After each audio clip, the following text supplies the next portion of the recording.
Hello all, welcome back to my channel. मागच्या व्हिडिओमध्ये मी तुम्हाला सांगितलं होतं की आपण टार्गेट सिरीज स्टार्ट करतो आहे आणि आज 1 ऑगस्ट म्हणजेच आपल्या टार्गेट सिरीजचा पहिला दिवस.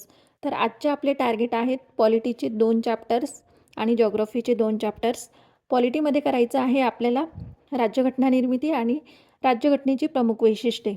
तर राज्यघटनेची निर्मिती या टॉपिकमधील महत्त्वाचे जे काही मुद्दे आहेत ते म्हणजे संविधान सभेची मागणी, त्यातील महत्त्वाची वर्ष, संविधान सभेची रचना, त्यानंतर कामकाज, उद्दिष्टांचा ठराव, महत्त्वाच्या तारखा पाठ करायच्या आहेत.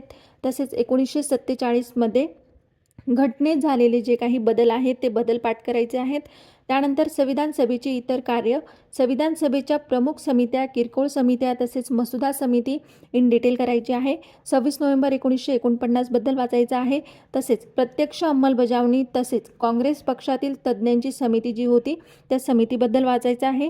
आणि संविधान सभेवरील वेगवेगळ्या ज्या टीका झालेल्या होत्या आणि महत्त्वाच्या नोंदी कोणत्या होत्या एवढं आपल्याला या चॅप्टरमध्ये रीड करायचं आहे. त्यानंतर सेकंड जो चॅप्टर आहे त्यामध्ये आपल्याला राज्यघटनेची वैशिष्ट्ये काय आहेत, तसेच राज्यघटनेतील भाग, परिशिष्टे, स्त्रोत, महत्त्वाची कलमे आणि कोणी काय टीका केली एवढं वाचायचं आहे. त्यानंतर जॉग्रफीमध्ये आपल्याला वाचायचं आहे महाराष्ट्र स्थान विस्तार, क्षेत्रफळ, राजकीय सीमा, नैसर्गिक सीमा, तसेच महाराष्ट्रात कोणत्या जिल्ह्यांची निर्मिती कधी झाली आहे, प्रशासकीय विभाग, प्रादेशिक विभाग, प्राकृतिक विभाग. त्यानंतर महाराष्ट्रातील प्रशासकीय विभागांमधील जिल्हे, तालुके, लहान जिल्हा, मोठा जिल्हा, क्षेत्रफळानुसार जिल्हा तसेच महानगरपालिका, क्षेत्रफळाने सर्वात मोठे 5 जिल्हे, सर्वात लहान 5 जिल्हे.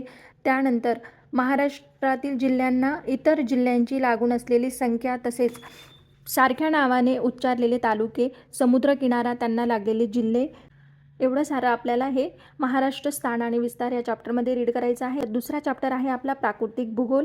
त्यामध्ये करायचे आहेत नैसर्गिक सीमा तसेच पश्चिम किनारपट्टी, निर्मिती, विस्तार, लांबी, रुंदी, उंची, क्षेत्रफळ.